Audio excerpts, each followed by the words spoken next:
This podcast will come at you at the time that you need it. Because of what we do here, we love working with guys who want to up their game. They're driven, they're compounders. So grateful that we get to be surrounded by that kind of builder. Yeah. This is a scenario that I can't tell you how many times I've sat down with a builder of ours, or maybe they're not even a builder, and just for fun, we do a brainstorm session and go, how can you win this job?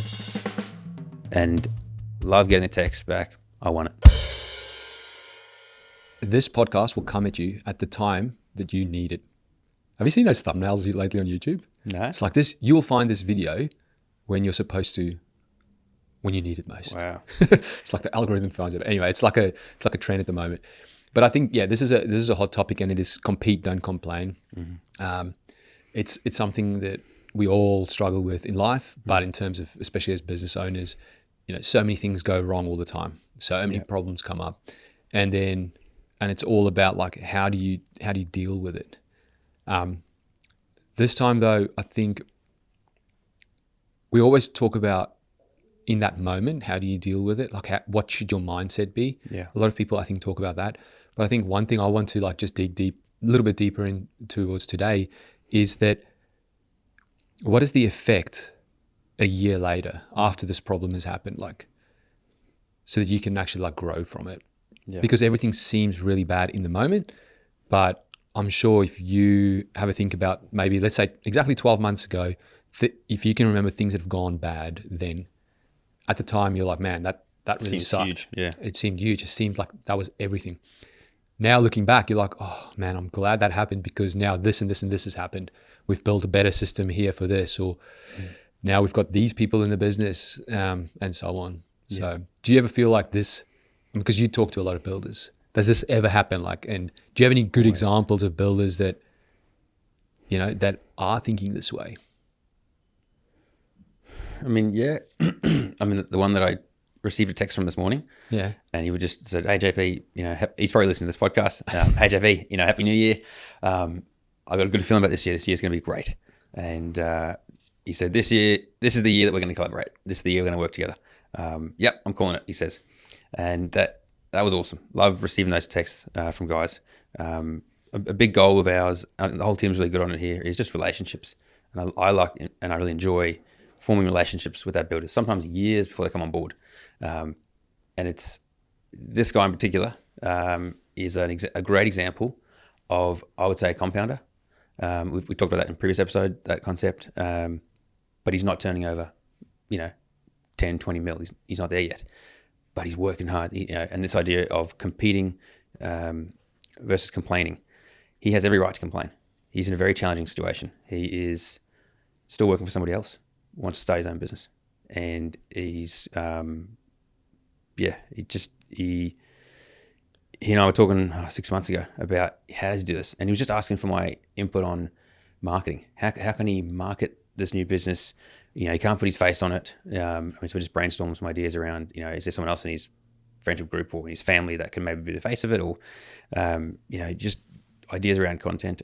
And he was an action taker, and he didn't complain, and he took action. He listened to advice I gave him, and he kept going.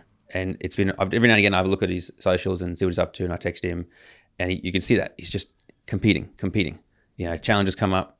He has the same challenge as everyone else has, but he's not complaining. Mm-hmm. He's competing. And I think that the feedback loop on that is so important. Feedback loops are, I think, really important to understand. And if you can feed it with a positive, like you and I talk all the time, action. Action breeds confidence. Confidence breeds results. Yeah. And that'd be one example that comes to mind. Yeah. Pretty recent. Yeah. I really like that. Because if something bad happens, I think, it's really easy to complain at that moment. There's this video, the Jocko video. Yeah. I know Kurt always plays it at the events that we've done. It's with so him. Good. How many times have we watched it and I still get goosebumps when I listen to it? It's amazing. And if you haven't watched it, just Google Jocko Wilkins good. Yeah. Yeah. I'm sure it'll come up. And it's a real cool, I think it's like a highlight video out of a podcast he did with someone, and he's explaining about this whole good thing. And some of the examples that he gave was like, didn't get promoted, good, more time to get better. Didn't get funded, good, we own more of the company. Didn't get the job you wanted, good, go out, gain more experience and build a better resume. Got injured? Good. Needed a break from training. I'm just like, this stuff is good. And it's probably a good idea right now. Like if you're a builder, like just pause the podcast and just think in terms of like, what are some of the things that have happened to you the last 12 months? Like let's say 2025, it was definitely a tough year for a lot of builders. Think about some specific moments that's happened to you that, you thought, oh, this sucks. State what happened and then just say good, and then say, why is it good? And I bet you can find a good, especially in hindsight now, like looking back further. I think that's a great exercise, is like going, whatever has happened, say good, and then force yourself to find a reason. Why is that good? Yeah. And then, I listened to a book last night when I went for a run. You said you went for a cycle, and so that inspired me. I said, man, I got to get out. Let's go for a run. Yeah. It's going to be 5K, 10 to 11K. Oh, nice. And just... You can find JP on Strava. Yeah. I have a long way to go to work back to where I've been in the past. So I'm getting there. But yeah, short book. Good. Yeah. Good. It means now you can go train. Yeah. The good thing about that is I know where I've been in the past. And so I know I can definitely get there. Yeah. And push beyond. And that was what the book was about. It was like breaking down beliefs. Short book, just about these people. It's meant to create thinking. And it's like these people stuck in a maze, and the belief system that they have when they're stuck in a maze. And that when you're stuck in the maze, you think, well, this is it. And rather than going, no, there's being mindful of what are your thoughts. Your thoughts are your beliefs, and your beliefs are your walls. Oh yeah, right. And if you believe something, they quoted a really good piece from Mark Twain, in the idea that if you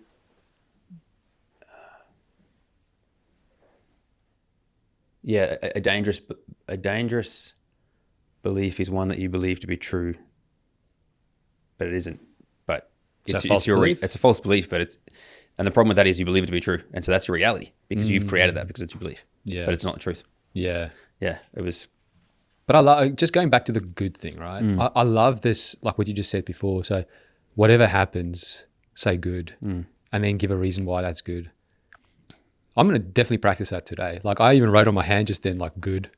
See, so yeah, like whatever happens, good or bad. Yeah, it's like, oh, whatever. Like, oh, this. I can't even think about any ideas right now. Yeah, but my lunch is cold. Good.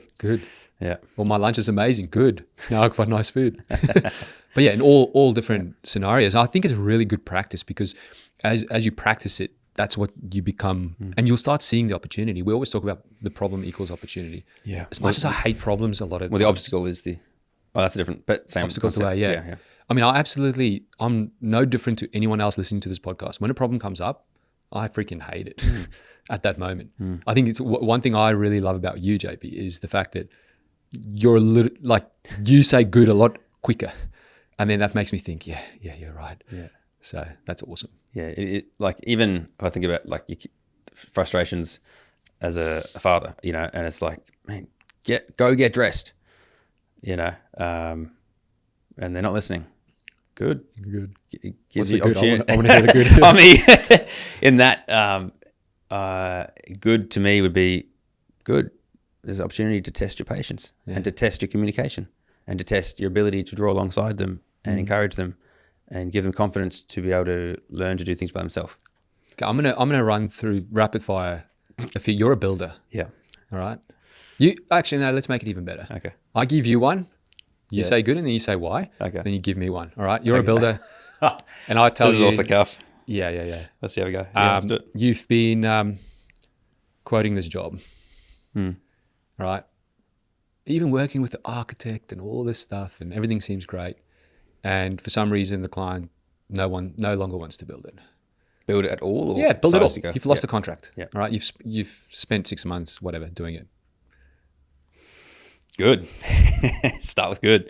I'd say good. Be grateful you had. This is hard. Would be hard to hear. I'm not saying there's nothing about this it's easy. Yeah. But an opportunity to quote that job and to refine your skills of quoting and to look back and go, okay, why did I not win that? Do I need to get involved earlier in the process? Okay, great. Well then it's good because this has helped me decide that this is the last time that I'm going to quote like this in terms of coming in once it's been fully designed and then I'm quoting something that's way overpriced. That's no longer. I'm now going to get involved earlier. Yeah. If I'm going to work with someone, I'm going to work with the architect or designer and the client much earlier on to hone in those skills. Yeah. Or whatever. You've probably refined your process. Now you've got a better template for next time. This. Yeah. And another good would be you've had the opportunity to form a relationship with that architect. And ideally, I would like to think that the builder out there has acted in a really good way. Like a compounder. Check our previous episode for that. Yeah. So you've acted like a compounder, and so you've built a relationship with that architect. Despite the project not going ahead, you've built a strong enough relationship with that architect. You've proven yourself through your words and your actions enough that there is a relationship that you can lean on there and go back to and work with future projects on. Yeah. Yeah. And even other things good. Yeah. Maybe that could have been a real bad project. Totally. Maybe could have ended bad. Like a lot of the unknowns. Yeah. And you're right. You can say good and it gets you through today. Who knows what lands on your desk tomorrow? Yeah. And if you had won that previous project, it wouldn't have allowed for this next project. I can't tell you how many builders I've heard that story from. Like, what do you mean? Like they've lost the project? They've lost the project and it's like, oh man. And then another opportunity comes up and it's like, man, I'm so glad that I did not get that because it allowed for this. If I had taken that, I wouldn't have been able to take this on. And this has led to this and this and this. Love that. Yeah. Okay. Give me one. I love this. We should just make a podcast series just about this. Huge unforeseen variation comes in and you've now got to talk to the client about the fact that, this is, add another, I don't know, tens of thousands onto the project or 100,000 on the project. Or good. Now I can refine my skills to bring bad news and turn it into good news for the client somehow. Yep. So, hey, bad news, found asbestos in your wall or 2 meters underground or whatever. Good. We get to get rid of it. Good. We get to get rid of it. Yeah. Good. Your family doesn't have to breathe that in or whatever. Yeah. Quick one for you there. That's good. But you could keep going on there. Yeah. But I think a big thing is just like tough conversation. You get to have that tough conversation. You get to prepare for it. You get to like stand up to that challenge to have that conversation. Oh man, because this is a tiny challenge in terms of maybe some of the things that might come up in the future, whether it's a challenge or an opportunity or whatever. And a challenge, I think a challenge will always be a challenge. Yeah, I don't think it ever goes away. But if you've fronted up to that challenge and faced it, had a hard conversation, you're better equipped for the next hard conversation. Yeah, I think of it's another rep. Yeah, it's another rep. Mm-hmm. I think of like Carly at work, how many hard conversations she has to have with someone, and go, look, scans come back and this is the situation. Yeah, it's never easy for her. Yeah. No way. She comes home sometimes pretty emotionally wrecked from hard conversations, but it's a rep, and she gets better at it and gets better at communicating and sympathizing with the patient and stuff like that. Yeah. Got another one for you. Your project manager quits. Or your supervisor. Good.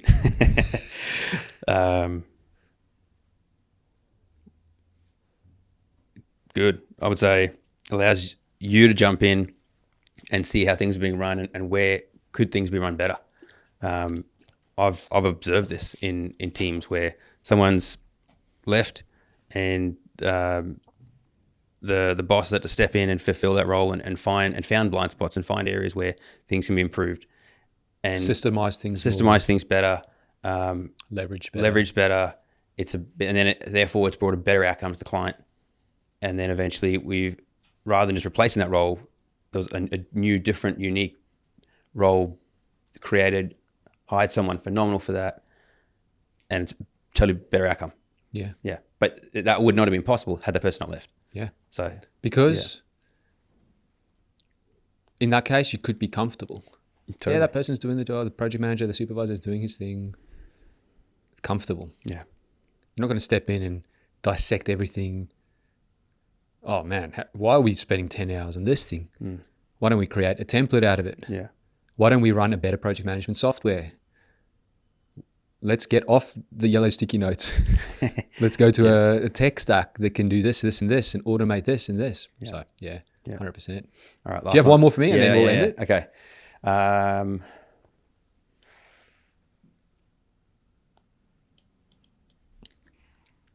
thinking hard. Do you want to find a friend? No. Okay, here's one. So you quoting a job, you think it's yours, and then last minute the client says they've had another builder quote it, and let's say it's $1 million job, and you're more. They just say that you're more than him. Good. It's similar to the contract lost, but I don't want to use any of those things because we've done that already. Good. Now I can go and re-look at my prices, see if I'm actually spot on or not. Because now I know there's someone that's lower than me, and we've got to figure out why. Am I actually higher, or is that person lower because he's left things out, right? Yeah. So that kind of thing. So now you can go and look at that feedback. So you can somehow talk to the client, discuss in what areas were we more, so that you can actually figure out for the next time and get your pricing better, your estimating, all that kind of stuff. Get it better so the next time you have a better chance of winning. That's one quick one that I can think of. What else? Can I give you another one?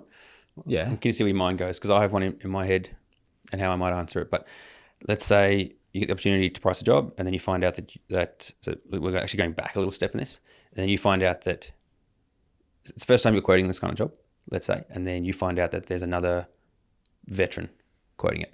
Big job. You think, and so let's say your first thought would potentially right. So this is before winning it or losing it. Before winning it, yeah.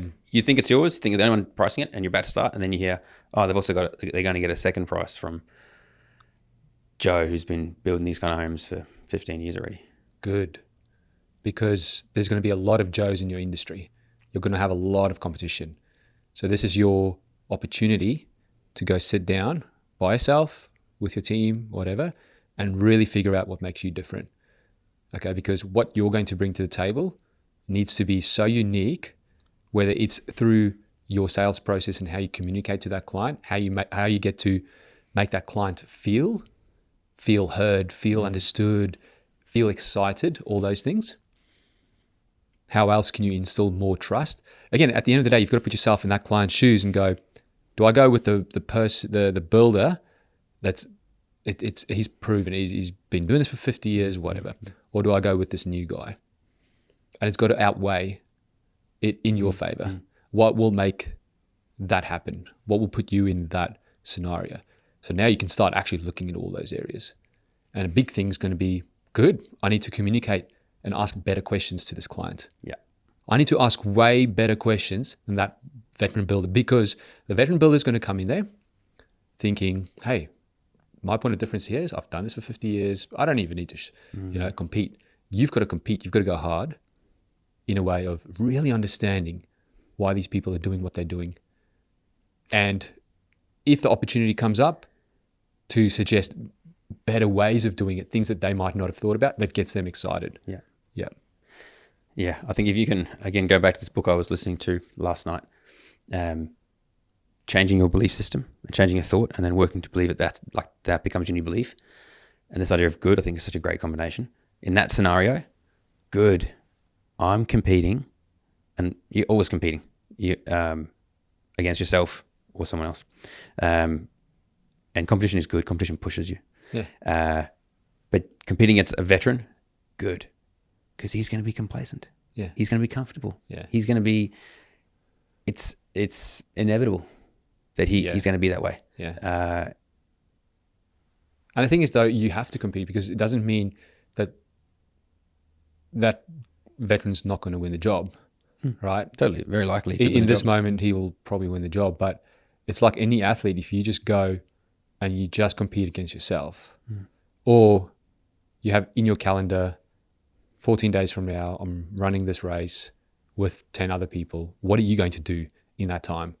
You're not just going to do the same thing you would do if you just go run by yourself. You're going to think different. You're going to think about your nutrition. You're going to think about training. You're going to think about recovery. You're going to think about reverse engineering this thing from the race, like everything. Yeah. Your mind kicks into a different gear. So I love this. Yeah, this is a good one. Good. Good. I mean, and not to go into any more detail about it, but I've been exposed to many guys because of what we do here. We love working with guys who want to up their game. Yeah. They're driven, they're compounders. And I'm so grateful that we get to be surrounded by that kind of builder. Yeah.